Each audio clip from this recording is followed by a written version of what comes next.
বেতন ভাতা সংক্রান্ত জটিলতায় মধ্যরাত থেকে রেলের রানিং স্টাফদের ধর্মঘট, সারা দেশে ট্রেন চলাচল বন্ধ। ইবতেদায়ী শিক্ষকরাও রাজপথে, জাতীয়করণের দাবি মেনে নিতে সরকারকে বেলা 2টা পর্যন্ত আলটিমেটাম। ঢাকা বিশ্ববিদ্যালয় থেকে 7 কলেজ আলাদা করার সিদ্ধান্ত, নতুন শিক্ষাবর্ষ থেকে ভর্তি বন্ধ, প্রভিসির পদত্যাগ ও নিউমার্কেট থানার ওসির শাস্তি দাবি। ইসলামী আন্দোলনের সাথে বিএনপির 10 সমঝোতা, পরস্পরের বিরুদ্ধে কটু কথা না বলার প্রতিশ্রুতি, স্থায়ী কমিটিতে বিভিন্ন বিষয়ে আলোচনা। দেখছিলেন গ্রাউন্ড 7 সংবাদ শিরোনাম, এবার বিস্তারিত। বেতন ভাতা সংক্রান্ত জটিলতা নিরসন না হওয়ায় কর্মবিরতিতে রয়েছেন রেলওয়ের রানিং স্টাফরা। এই কর্মসূচির কারণে সারা দেশে ট্রেন চলাচল বন্ধ রয়েছে। মাইলেজ বিলের দাবি পূরণ না হওয়ায় মধ্যরাত থেকে কর্মবিরতিতে যান রেলওয়ের রানিং স্টাফরা। রেলের আন্দোলনরত কর্মীরা জানান, চলতি ট্রেনের কর্মীদের জরুরি স্টাফ বিবেচনায় মূল বেতনের বাইরে অতিরিক্ত ভাতা ও পেনশনের সঙ্গে অতিরিক্ত 75% বেশি টাকা ব্রিটিশ আমল থেকে পেয়ে আসছেন রানিং স্টাফরা। কারণ চলতি ট্রেনের কর্মীদের ট্রেন গন্তব্যের উদ্দেশ্যে যাত্রা করে ফিরে আসা পর্যন্ত আন্তর্জাতিক মান অনুযায়ী 8 ঘন্টার কয়েক গুণ বেশি ডিউটি করতে হয়। এছাড়া রানিং স্টাফদের সাপ্তাহিক ছুটিও নেই। এসব বিবেচনায় দীর্ঘদিন থেকে পেয়ে আসা এই সুবিধা 2021 সালে এক প্রজ্ঞাপনের মাধ্যমে বন্ধ করে দেয় অর্থ মন্ত্রণালয়। এরপর থেকে আর্থিক সুবিধা বহালের দাবিতে আন্দোলন করছেন রেলের রানিং স্টাফরা। এর আগেও ওভারটাইম ডিউটি না করা, রেল ভবন ঘেরাও সহ নানা কর্মসূচি পালন করেছেন তারা। দর্শক, রাজধানী কমলাপুর রেল স্টেশনে রয়েছেন সহকর্মী শুভ মাহফুজ। আমরা আবারও চেষ্টা করছি তার সাথে সংযুক্ত হওয়ার। রেল কর্মচারীদের খবর তিনি জানাচ্ছিলেন। শুভ, কমলাপুর স্টেশনের এখন কি অবস্থা? আন্দোলনরত রানিং স্টাফদের কোনো বক্তব্য আপনি পেয়েছেন কিনা, তারা কি বলছে? মামুন, আপনি জানেন যে গতকালই বিকেলে রেলের ঊর্ধ্বতন কর্মকর্তাদের সাথে বৈঠক করে কিন্তু তারা এই রানিং স্টাফ অফিসাররা কিন্তু এই কর্মবিরতির ঘোষণা দেয়। রাত 12টা থেকেই এই কর্মবিরতিটি মূলত কার্যকর হয়েছে। আমরা সকাল থেকেই এখানে অবস্থান করছি কমলাপুর রেলওয়ে স্টেশনে। এখানে এখন পর্যন্ত কোনো ট্রেনই ঢাকা থেকে বিভিন্ন গন্তব্যের উদ্দেশ্যে ছেড়ে যায়নি। বিশেষ করে কক্সবাজার এবং চট্টগ্রামের ট্রেনগুলো কিন্তু ঠিক 6টার পরে ছাড়ার কথা, কিন্তু সেই ট্রেনগুলো কিন্তু এখন পর্যন্ত ছাড়েনি। আমরা রাতেও এখানে অবস্থান করেছিলাম, রাতে দেখেছিলাম যে অর্থাৎ রাত 12টার আগ পর্যন্ত যে সকল ট্রেনের শিডিউল ছিল ঢাকা থেকে ছেড়ে যাওয়ার জন্য, সেই ট্রেনগুলো কিন্তু রাত 12টা পর্যন্ত কিন্তু ছেড়ে গিয়েছে। কিন্তু এরপর থেকেই আমরা দেখতে পেয়েছিলাম কোনো ট্রেন কিন্তু ছেড়ে যায়নি। মূলত যে বিষয়গুলো রয়েছে এখানে,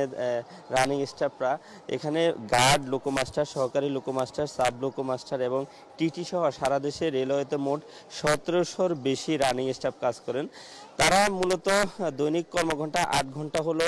রানিং স্টাফদের গড়ে 15 থেকে 18 ঘন্টা কাজ করতে হয়। সেজন্য তাদের আগে মাইলেজের ভিত্তিতে বিশেষ আর্থিক সুবিধা দেওয়া হতো। অর্থাৎ প্রতি 100 কিলোমিটার ট্রেন চালালে রানিং স্টাফরা মূল বেতনের একদিনের বেসিকের সমপরিমাণ অতিরিক্ত পেতেন। সেই হিসেবে 8 ঘন্টা একদিনের কর্মদিবস ধরলে রানিং স্টাফদের প্রতি মাসে বেতন কাজের যে কাজটি করতে তারা প্রায় 2.5 গুণ বা 3 গুণ পেত এবং সেই হিসাবে ওই হিসাবে তাদেরকে বেতন দেওয়া হতো। এছাড়া মূল বেতনের হিসাবে অবসরকালীন ভাতা যা হয় তার সঙ্গে অতিরিক্ত আরো 75% টাকা বেশি দিয়ে তাদের পেনশন দেওয়া হতো। কিন্তু 2022 সালের জানুয়ারিতে অর্থ মন্ত্রণালয় থেকে রানিং স্টাফদের সেই সুবিধা বাতিল করা হলো। সেটি কিন্তু এরপরে তারা বিভিন্ন ধরনের দাবি দাওয়া পেশ করলে সেটি কিন্তু লিখিত আকারে বাতিল হয়নি, মৌখিকভাবে বাতিল করার বিভিন্ন সময় ঘোষণা দিয়ে আসছিল। কিন্তু এই দাবির সাথে তাদেরকে এটাকে যাতে বাতিল না হয় সেই সময় থেকে তারা বিভিন্ন সময় আন্দোলন করে আসছে। এরপর গত 22 জানুয়ারি সংবাদ সম্মেলনে তারা আবারও জানায় যে মাইলেজের মাধ্যমে তাদেরকে যে বেতন দেওয়ার কথা সেটি কিন্তু দিতে হবে এবং 28 তারিখ থেকে যদি না দেয় তাহলে 28 তারিখে তারা কর্মবিরতি ঘোষণা দেবে এবং সেটাই হয়েছে। আমরা দেখতে পাচ্ছি যে এই কমলাপুরের পুরো রেল স্টেশনে ঢাকা থেকে বিভিন্ন গন্তব্যে যাওয়ার জন্য যাত্রীরা এসে এখানে কিন্তু বেশ ভোগান্তিতে পড়েছেন।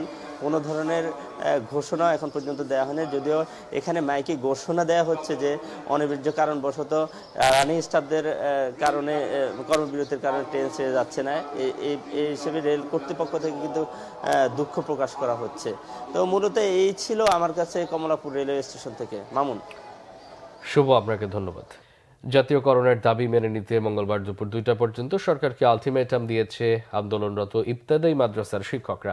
দাবি না মানা পর্যন্ত অবস্থান কর্মসূচি চালিয়ে যাওয়ার ঘোষণা দিয়েছেন তারা। সোমবার ইবতেদায়ী মাদ্রাসার জাতীয়করণের দাবিতে শাহবাগে জাতীয় জাদুঘরের সামনে রাস্তায় তাদের অবস্থান কর্মসূচি থেকে এই ঘোষণা দেওয়া হয়। এ সময় আন্দোলনরত শিক্ষকরা বলেন, অসহায় শিক্ষকদের ন্যায্য দাবি আদায়ে আন্দোলনে পুলিশের লাঠিচার্জ ও টিয়ার গ্যাস নিক্ষেপের ঘটনা মেনে নেওয়া যায় না। এর জন্য স্বরাষ্ট্র উপদেষ্টাকে জবাব দিতে হবে। বর্তমানে সারা দেশে 1519টি ইবতেদায়ী মাদ্রাসা আছে। স্বতন্ত্র ইবতেদায়ী মাদ্রাসাগুলো প্রাথমিক বিদ্যালয়ের মতো জাতীয়করণ না করা পর্যন্ত এই আন্দোলন চালিয়ে যাওয়ার ঘোষণা দেন তারা।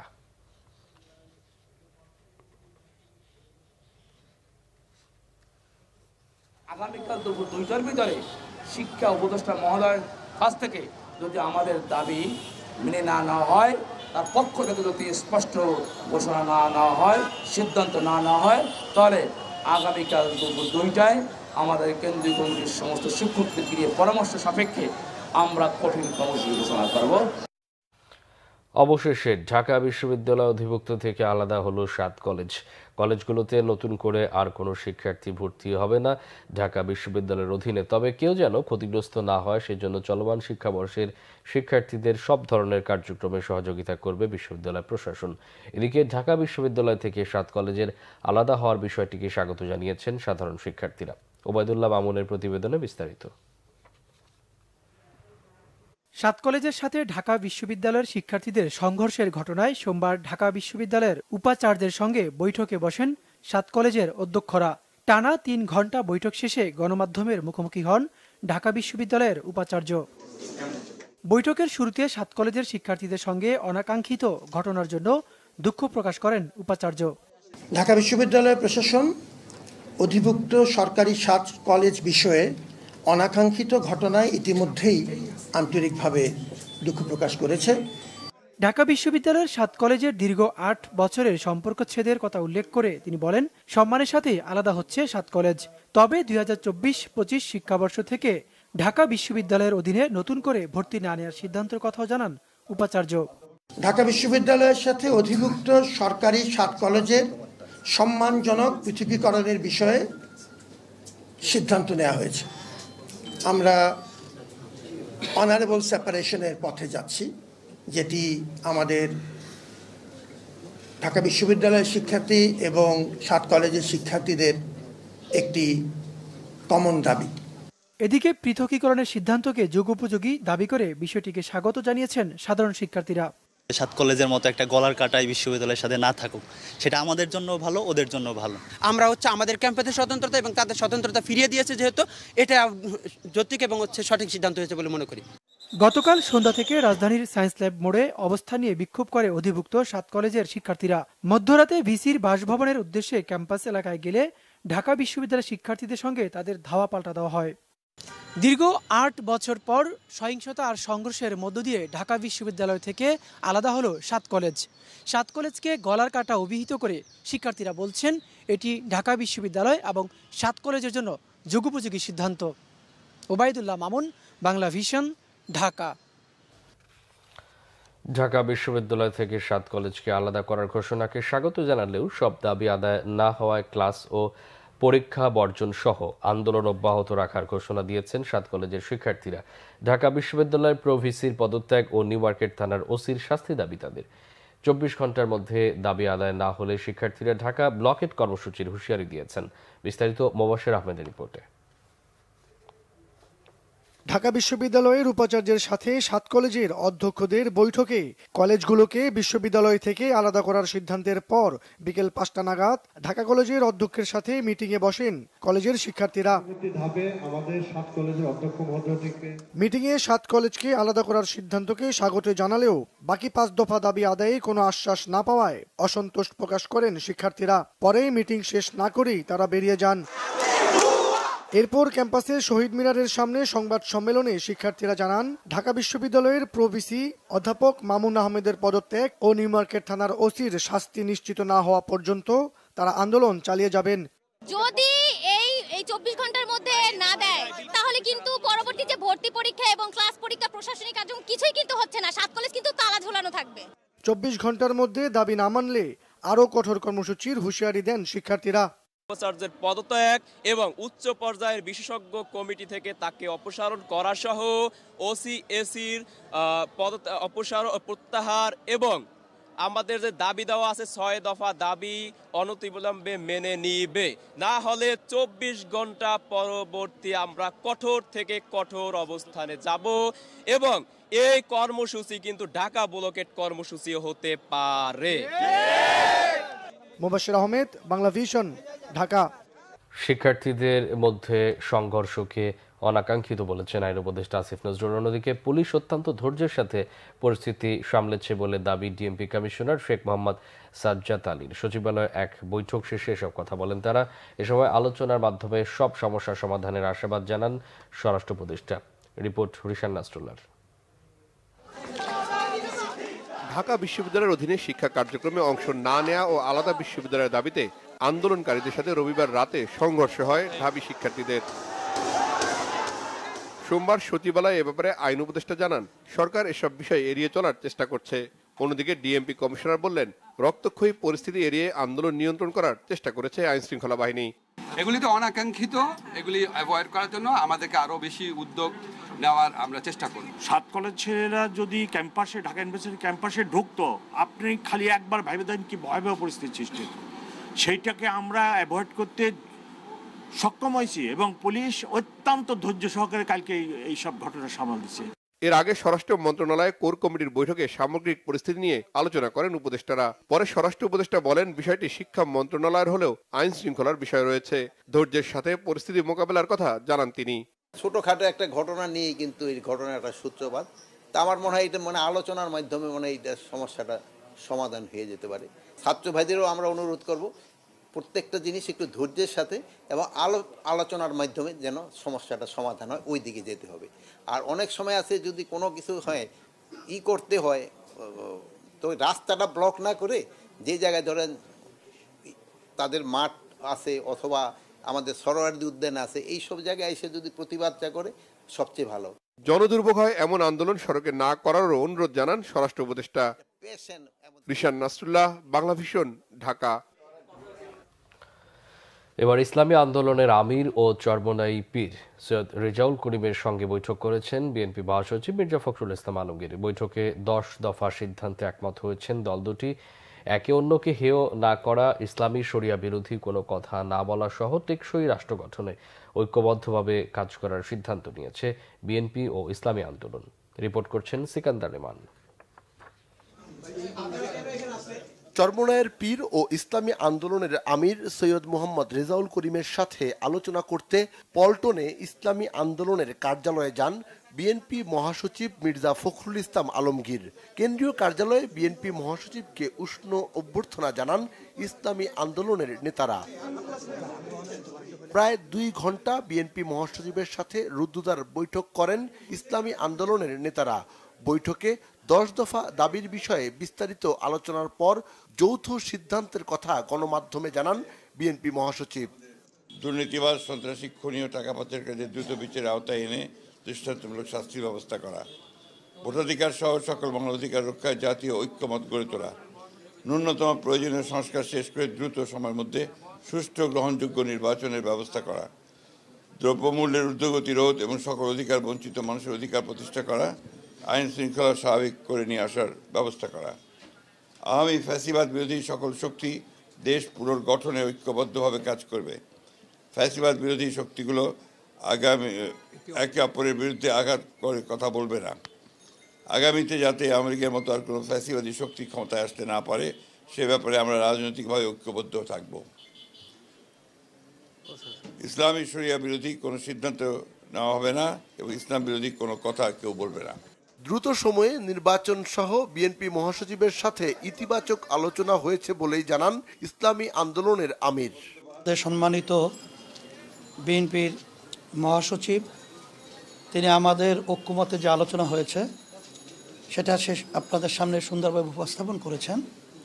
আমরা আলোচনা আনতে এই বিষয়গুলো নিয়েই আমরা ঐক্যমতে পৌঁছেছি এবং আপনাদের সহযোগিতা আমরা কামনা করছি।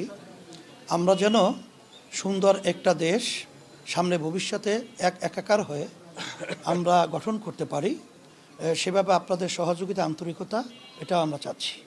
আলোচনা চলবে, থাকবে সৌহার্দ্য, এমন প্রত্যাশার কথাও জানান বিএনপি ও ইসলামী আন্দোলনের নেতারা। মোটামুটি আলোচনা করে এই বিষয়গুলোতে আমরা মোটামুটি ঐক্যমতে পৌঁছেছি। সিকান্দার রেমান, বাংলা ভিশন, ঢাকা। বাংলাদেশ জাতীয়তাবাদী দল বিএনপির স্থায়ী কমিটির সভা হয়েছে। সোমবার রাতে বিএনপি চেয়ারপারসনের গুলশান কার্যালয়ে স্থায়ী কমিটির এই বৈঠক হয়। ভার্চুয়ালি যুক্ত হয়ে এতে সভাপতিত্ব করেন বিএনপির ভারপ্রাপ্ত চেয়ারম্যান তারেক রহমান। উপস্থিত ছিলেন বিএনপি মহাসচিব মির্জা ফখরুল ইসলাম আলমগীর ও দলের স্থায়ী কমিটির সদস্যরা। বৈঠকে সাংগঠনিক নানা বিষয় নিয়ে আলোচনা হয়। পাশাপাশি নির্বাচন, রাজনীতি সহ দেশের চলমান পরিস্থিতি নিয়ে আলোচনা করেন নেতারা। চিফ প্রসিকিউটরের বিশেষ পরামর্শক টবি ক্যাটম্যান বলেছেন, ন্যায় বিচারের পক্ষে দাঁড়িয়ে ভারতের উচিত শেখ হাসিনাকে ফেরত দেয়া। তার মতে, ন্যায় বিচারের স্বার্থে বিদ্যমান আইন অনুযায়ী শেখ হাসিনা আত্মপক্ষ সমর্থনের সকল সুযোগ সুবিধা পাবেন।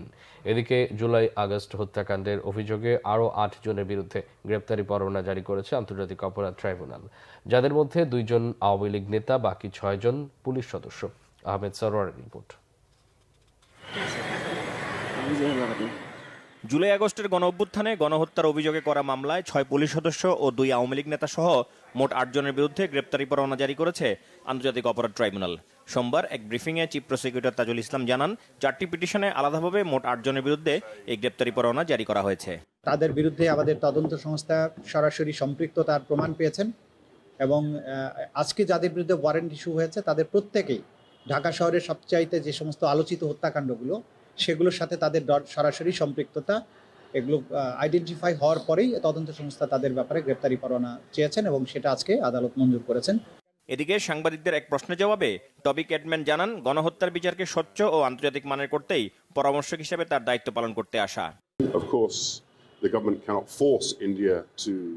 ভারতকে ইতিবাচক পদক্ষেপ নিতে বাংলাদেশ সরকার জোর করতে পারে না ঠিকই, কিন্তু আমরা আশা করতেই পারি যে তাকে দেশে আনা হবে এবং বিচারের মুখোমুখি করা হবে। ন্যায় বিচারের স্বার্থে বিদ্যমান আইন অনুযায়ী তিনি আত্মপক্ষ সমর্থনের সকল সুযোগ পাবেন। তবে এটা ভারতের ব্যাপার যে তারা ন্যায় বিচারের পক্ষে দাঁড়াবে নাকি হাসিনাকে বিচার থেকে রেহাই দেওয়ার পক্ষে অবস্থান করবে। আমি আশা করি ভবিষ্যতে তারা ন্যায় বিচারের পক্ষেই অবস্থান নেবে। টবি ক্যাটম্যান আরও বলেন, তিনি একজন আইনজীবী, যথাযথ আইনি সহায়তা করাই তার কাজ। আমি এখানে একজন পেশাদার হিসেবে কাজ করতে এসেছি এবং তাই করব। অতীতের কোনো ঘটনা, কারো কার্যকলাপ কিংবা পূর্বে আমার কাজের পরিধি কি ছিল তা একে প্রভাবিত করবে না। সকলের জেনে রাখা ভালো, যেহেতু এই মামলাগুলো জটিল এবং এর কার্যবিধি সময় সাপেক্ষ, সুতরাং এই বিধিগুলো সঠিকভাবে সম্পন্ন করতে তাড়াহুড়ার কোনো সুযোগ নেই। আহমেদ সরওয়ার, বাংলা ভিশন, ঢাকা। নির্বাচনে আওয়ামী লীগের অংশ নেওয়ার বিষয়ে সিদ্ধান্তের আগে শেখ হাসিনা সহ তার দলের সবার বিচারের দাবি জানিয়েছেন বৈষম্য বিরোধী ছাত্র আন্দোলনের আহ্বায়ক হাসনাত আবদুল্লাহ। সোমবার বিকেলে জাতীয় নাগরিক কমিটি ও বৈষম্য বিরোধী ছাত্র আন্দোলনের আয়োজনে চুয়াডাঙ্গা রাইজিং ছাত্র জনতার মত বিনিময় সভায় তিনি এসব কথা বলেন। এ সময় রাজনৈতিক দলগুলোর উদ্দেশ্যে তিনি বলেন, ক্ষমতার লোভ আর সংসদের আসনের লোভ দেখিয়ে তরুণ প্রজন্মকে কেনা যাবে না। ছাত্র জনতাকে হাসিনা বা কোনো দল কিনতে পারেনি, তাই ক্ষমতামুখী না হয়ে জনতামুখী হতে রাজনীতিকদের প্রতি আহ্বান জানান হাসনাত। আইন শৃঙ্খলা বাহিনীর উদ্দেশ্যে এই সমন্বয়ক বলেন, রাজনৈতিক দলের দালালি যারা করবে, হারুন বেনজিরের মতো দেশ ছেড়ে পালাতে হবে তাদের। গ্রেফতারি পরোয়ানা জারি হওয়ায় আদালতে আত্মসমর্পণ করে জামিন পেলেন ঢালিউড চিত্রনায়িকা পরিমণি। ঢাকার সিনিয়র জুডিশিয়াল ম্যাজিস্ট্রেট মোহাম্মদ জুনায়েদের আদালত তার জামিন মঞ্জুর করেন। রবিবার ঢাকার চিফ জুডিশিয়াল ম্যাজিস্ট্রেট আদালত পরিমণির বিরুদ্ধে গ্রেফতারি পরোয়ানা জারি করে আদালত। এ সময় আবেদন নামঞ্জুর করে চার্জশিট গঠনেরও আদেশ দেন আদালত। গ্রেফতারি পরোয়ানা জারি হওয়ায় সোমবার সশরীরে আদালতে হাজির হন পরিমণি। ঢাকার সিনিয়র জুডিশিয়াল ম্যাজিস্ট্রেট তার জামিন মঞ্জুর করেন। জামিন পেয়ে গণমাধ্যমকে পরিমণি বলেন, আইনের প্রতি তিনি সব সময় শ্রদ্ধাশীল, ন্যায় বিচার পাবেন বলে আশাবাদ ব্যক্ত করেন তিনি। 2021 সালের 6 জুলাই ঢাকার সিনিয়র জুডিশিয়াল ম্যাজিস্ট্রেট রাজীব হাসানের আদালতে পরিমণি সহ 3 জনের বিরুদ্ধে মামলা দায়ের করেন বোট ক্লাবের সভাপতি ব্যবসায়ী নাসির উদ্দিন মাহমুদ। করোনার পর এবার চীনের HMP নামের নতুন ভাইরাস শনাক্ত হয়েছে ভারতে। যদিও এই ভাইরাস সংক্রমণ রোধে ভোমরা স্থলবন্দরে নেওয়া হয়েছে সতর্কতামূলক ব্যবস্থা। পাসপোর্ট যাত্রী ও ভারতীয় ট্রাক ড্রাইভারদের স্বাস্থ্য পরীক্ষা করা হলেও বাংলাদেশে প্রবেশের পর ভারতীয় চালকদের সেখানে অবাধ বিচরণের ফলে এই ভাইরাস সংক্রমণের আশঙ্কা করছেন স্থানীয়রা। সাতক্ষীরা প্রতিনিধি আসাদুজ্জামান আসাদের তথ্য ও ছবিতে ডেস্ক রিপোর্ট। সম্প্রতি চীনে হিউম্যান মেটোনিউমো বা HMP নামের একটি ভাইরাস ভারতের ব্যাঙ্গালোরে শনাক্ত হয়েছে। ভাইরাসটি যাতে প্রতিবেশী দেশ ভারত থেকে বাংলাদেশে সংক্রমিত হতে না পারে সেজন্য সাতক্ষীরা ভোমরা স্থলবন্দরে এরই মধ্যে নেওয়া হয়েছে সতর্কতামূলক ব্যবস্থা। সংক্রমণ ঠেকাতে বিজিবির চেকপোস্টে আসা মাত্রই পাসপোর্ট যাত্রী ও ভারতীয় ট্রাক ড্রাইভারদের বাধ্যতামূলক মাস্ক পরা, হ্যান্ড স্যানিটাইজ ও জীবাণুনাশক স্প্রে করতে সাহায্য করছে বিজিবি। সেখানে মেডিকেল টিম প্রাথমিক স্বাস্থ্য পরীক্ষা করে বাংলাদেশে প্রবেশে অনুমতি দিচ্ছে। আমাদের সর্দি কাশি আছে কিনা সেসবগুলো দেখছে, হাত মুখ ধুয়ে দিচ্ছে, হাত টাতগুলো স্বাস্থ্য পরীক্ষা করছে, আর সর্দি কাশি আছে কিনা এটা পরীক্ষা করছে। আমাদের ভারতীয় ভাইরাসটা যে ছড়িয়ে গেছে ওরা যেন বাংলাদেশে প্রবেশ না করে তার জন্য আমাদের আসার জন্য বিজিবি এখানে ধরে আমাদের চেক করার পরে গায়ে একটু স্প্রে করে দেয়। হাত পা ধোয়ার জন্য তোমার মেডিসিন দেওয়া আছে, ওখানে হাত পা ধুয়ে নিয়ে হাত পায়ে স্যানিটাইজ করে দিচ্ছে।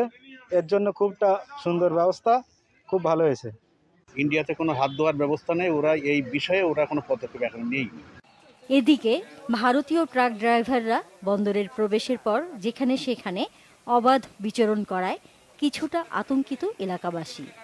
যে ইন্ডিয়ান ড্রাইভার বা হেল্পার আসে এরা যেন সচেতনভাবে ঘোরাফেরা করে, এজন্য প্রশাসনের কাছে আমরা অনুরোধ করছি। ওরা যদি সতর্কভাবে চলে তাহলে আমরা একটু নিরাপদে থাকতে পারবো। স্বাস্থ্য বিভাগের কর্মকর্তা জানিয়েছেন, যদি ভাইরাসটির কোনো লক্ষণ দেখা দেয় তাহলে তাদেরকে সাতক্ষীরায় কোয়ারেন্টাইনে রাখার ব্যবস্থা করা হবে। ট্রাকের ড্রাইভার ও হেল্পার যারা আসতেছে তাদেরকে আমরা আমাদের এখানে নিয়ে এসে তাদের তাপমাত্রা, সর্দি কাশি বা অন্য কোনো উপসর্গ আসছে কিনা, শ্বাসকষ্ট আছে কিনা এগুলো আমরা দেখছি। এ পর্যন্ত আমরা এই ধরনের কোনো রুগী এখনও শনাক্ত করতে পারি নাই। যদি আমরা এমন কোনো রুগী পাই তাহলে আমাদের সদর হসপিটালে কোয়ারেন্টাইনের ব্যবস্থা আছে। HMPV ভাইরাস সংক্রমণ রোধে ভারতীয় ট্রাক ড্রাইভারদের অবাধ বিচরণ রোধে প্রশাসন আরও সতর্ক হবেন এমনটি প্রত্যাশা স্থানীয়দের। Bangla vision news desk. সংবাদ শেষ করব ক্রাউন সিমেন্ট শিরোনামগুলো আরেকবার জানিয়ে।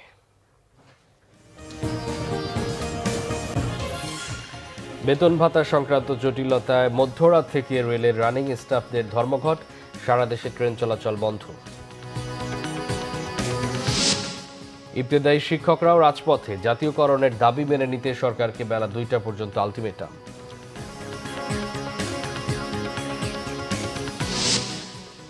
ঢাকা বিশ্ববিদ্যালয় থেকে 7 কলেজ আলাদা করার সিদ্ধান্ত, নতুন শিক্ষাবর্ষ থেকে ভর্তি বন্ধ, প্রভিসির পদত্যাগ ও নিউ মার্কেট থানার ওসির শাস্তি দাবি।